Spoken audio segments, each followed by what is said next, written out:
for the next section, we're going to start covering some of the exchanges that you can use. Not necessarily going to cover all of the exchanges, but I tend to cover the ones that are most simple to use, kind of have the easiest UI. As this is an intro to crypto trading, I'm not going to be covering some of the advanced features, such as margin trading or stop limits or like any of those kind of more advanced features. In the advanced course, we will be covering that more advanced kind of trading techniques. But what we really want to focus on here is just kind of the buying, the selling, and just getting people onboarded and kind of access to crypto. So the first one that I'm going to be starting with is Coinbase. This is the one that I would kind of recommend to my grandparents. It's very easy to use, very easy to sign up. If you read some reviews, there have been some individuals who have issues kind of signing up. Those 40, 50, 60,000 individuals trying to sign up all at once. A lot of those numbers are from Coinbase, because it is the most visible. It kind of is one of the more established exchanges in the space. They have a significant amount of traffic. So if you go on, if you register, if you try to kind of verify your identity and it takes a long time, that can be an issue. Just know that going forward. I do think that it is kind of important to mention that they have like a base rate of 4% for all transactions, but you'll kind of see a different effective rate in these slides. If you're purchasing from a US bank account, they charge 1.5%. If you're using a credit or debit card, it can be that full almost 4%. And then when you're actually selling your crypto, they're going to be charging you that 1.5% if you send it to a bank account. And then if you want to send it to a PayPal account, it's going to be that 4% as well. So as you'll see in these next few exchanges, those rates are fairly expensive depending on what you're trying to do. The kind of interesting thing about Coinbase though is that you can instantly purchase with a US bank account attached. The only issue is that they'll normally wait anywhere from like 3, 5 to 7 days to credit that purchase into your account. But it can be beneficial depending on what you're trying to do. Say Bitcoin price is at 2,200, you think that it's going to be 2,600 5 days from now. You can lock in that rate and not necessarily have to have that USD transferred to the exchange. You can lock in the rate and then you have to wait 5 to 7 days in order to start actively trading or kind of sell that crypto. That does mean that you are locked in at that price for 5 to 7 days, however, and if the price goes down or if it dips significantly, there's not really much you can do other than wait. But that can be kind of beneficial if you don't have money loaded up on an account and you want to purchase immediately and you're kind of comfortable waiting that 5 to 7 days. That leads me on to my next exchange, which is GDAX. A lot of individuals don't really know, but GDAX is run, controlled, operated by Coinbase. Whereas you can kind of think of the Coinbase is kind of the first iteration where you can go on, you can just purchase easily Bitcoin, Ethereum, Litecoin. GDAX is really kind of their exchange. This is where a lot of the trading happens. And they really do try to funnel more of the active traders and kind of like the large trading volumes onto that. And you can really see that represented in the prices and purchasing. I heard a story before where one individual was on Coinbase, and they had Bitcoin, but they wanted to purchase Ethereum. So they ended up selling Bitcoin for USD, and then they took that USD and bought Ethereum, and they paid 1.5% on each side. And I just that made me cringe a little bit. It was very unfortunate, because what they could have done is switched over to GDAX. I think all you have to do is kind of enable it on your account. It's the same login almost it's the same login for your Coinbase as well as your GDAX. You can instant transfer any Bitcoin, Ethereum, Litecoin that you have on Coinbase over to GDAX for free because their backends are linked. So it's very easy to switch over, and you can see kind of mentioned here that their fees are anywhere from 0.1% to 0.25% for Bitcoin books and 0.1 to 0.3% for ETH books. So that trade actually could have been made so much cheaper. You can actually go on the exchange directly from Bitcoin to ETH or ETH to Bitcoin without kind of having that USD or fiat intermediary. They do have a maker-taker fee structure. I'm not going to cover that as in depth, but just know that if there is something that is posted, say you want to somebody posts kind of some Bitcoin that they want to sell and you want to buy that, you would be the taker. If you actually post a deal that someone doesn't get matched with immediately, then you are a maker. You're kind of making that market and allowing individuals to kind of take that. So we can get into that a little bit more in the advanced trading course, how to kind of minimize your costs, especially if you're doing some more high frequency trading or more in active trading, because it can add up when you're doing large volumes. But for the average beginning trader, not really that big of a deal. If you are interested though, kind of look up maker-taker fee structure, because that is going to be mentioned a couple times on these next exchanges. It is fairly popular way of doing fees. Like I said before, it does have that instant transfer from Coinbase to GDEX. I think what is kind of also an interesting tip, I use this quite frequently, it's very useful to me, is that they don't charge you for crypto withdrawals. If I'm trying to send Bitcoin from my GDEX account to someone else or to another wallet, I can do that completely free. Normally you're having to pay, anywhere from that, $1, $2, $3 to send a Bitcoin transaction. When you send it from GDEX, it's completely free. They kind of cover that for you.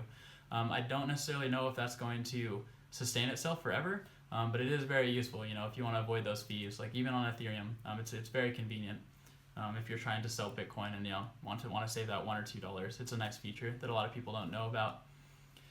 The next exchange is Gemini. It's kind of the exchange by the Winklevoss twins. You can look them up. They're very involved in kind of the ETF. If you've been active in trading, you probably have heard all about that. Not really covered within the scope of this course, however, but is an interesting thing to look into the background of the exchanges you're going to be using. They do have, again, these maker-taker fees. They are dynamic, kind of based on volume and kind of the distribution around what's like for sale and what is like the bid and ask side. So don't necessarily have to dive too deep into that, but again, it's usually around 0.2% for the taker, and then as a maker, you can kind of receive a 0.15% rebate. So for high volume, for large volume, it can be really beneficial.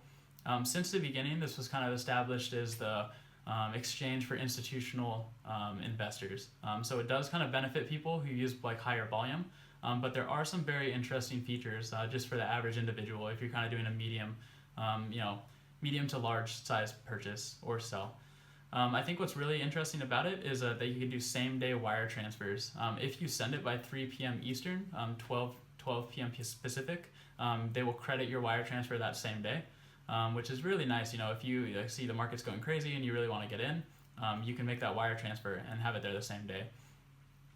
What's also very cool is that you can do same day purchases with ACH, with bank transfers.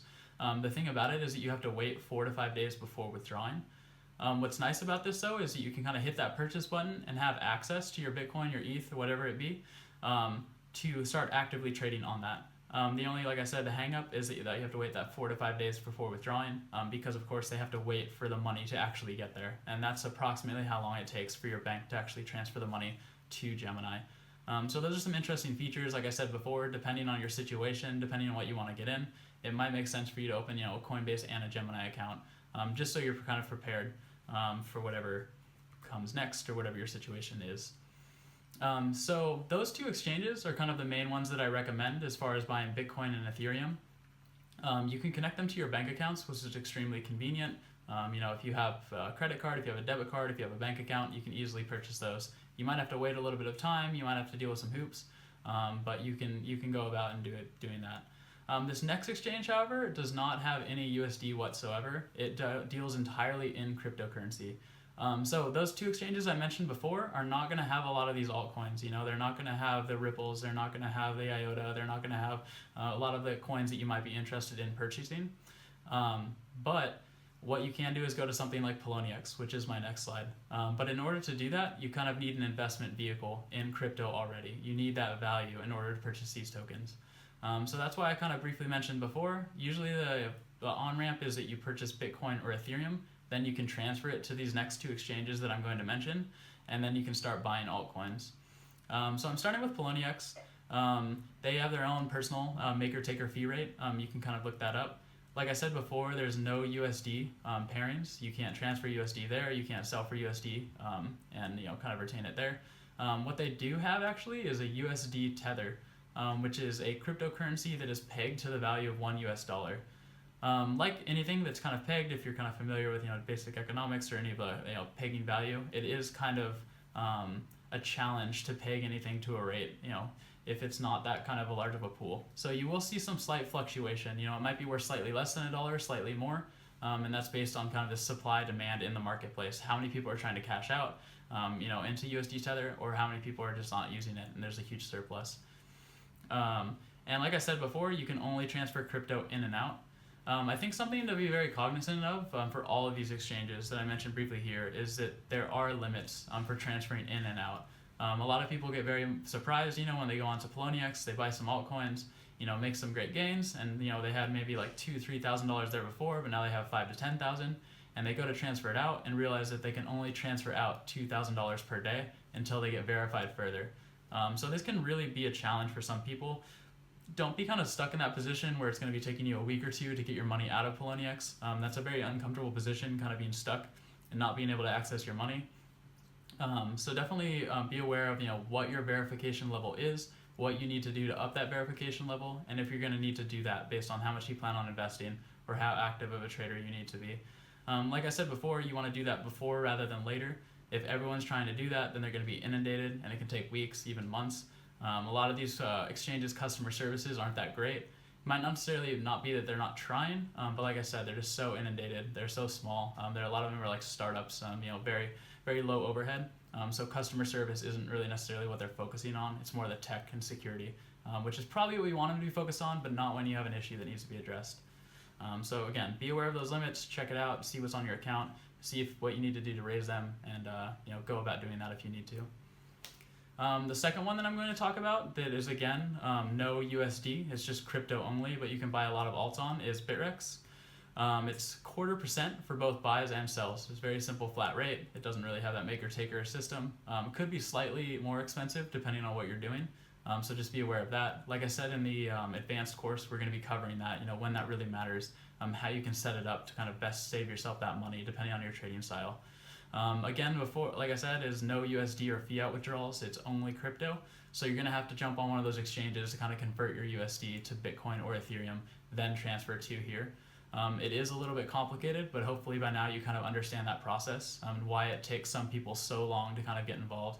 I would like to kind of point out that a lot of the hurdles are in getting that USD, getting that fiat into crypto. Once you're in crypto, things are extremely quick. If you buy a significant amount of Ethereum, I can transfer it almost anywhere else unless the market's completely inundated, 15 to 30 seconds. So it's a very quick transfer, and then you can immediately almost, once it has enough verification, or enough confirmations rather on exchange, you can start actively trading that. So it is kind of a pain to get into crypto, but once you're there, it's a lot easier. So just be aware of that. You might deal with some of these hurdles initially, but once you get it all figured out, it is a lot smoother sailing. So don't get overwhelmed. Kind of don't get beat down. Like you can definitely do it.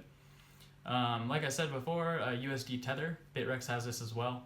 If people want to cash out because they're concerned about what the cryptocurrency market is doing, they can kind of be held in something that roughly mirrors the value of a US dollar.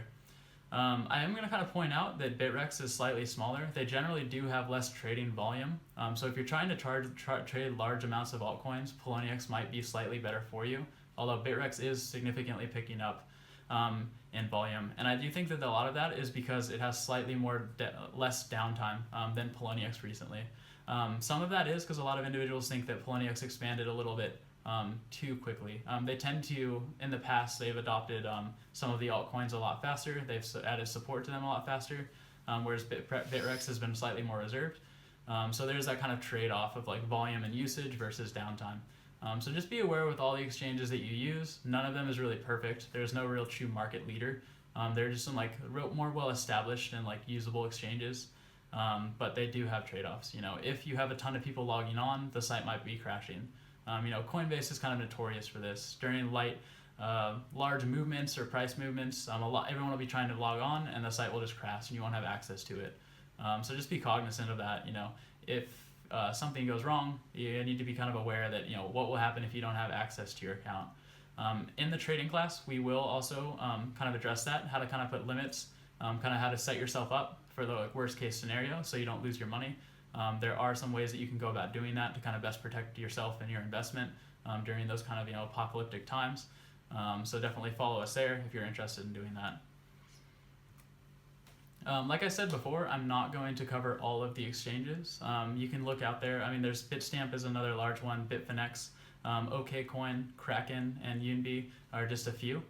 There are a ton out there. There are some a lot more small kind of boutique exchanges out there. Just like I said, be very aware, if you're going to be sending your kind of personal information on there, if you're going to be sending a significant amount of money, be sure to kind of do your research. Also in the crypto space in general, if it's kind of too good to be true, be aware that it probably is. Just like anything, you have to be very cognizant of scams, you have to be very cognizant of security, and you definitely want to kind of protect your money. In crypto, it's so easy to kind of take your account, get access to it, transfer your coins somewhere, and you never really see them again. It's not necessarily like a lot of banks or credit cards. Like if you get scammed, you kind of have recourse. They can get your funds back. They can do a lot of different things. With crypto, a lot of times if it's gone, it's gone. It's kind of a double-edged sword of being able to control your keys and own things, and not have anyone have access or freeze them. You also have no recourse if anything goes wrong. So just be aware of that going forward.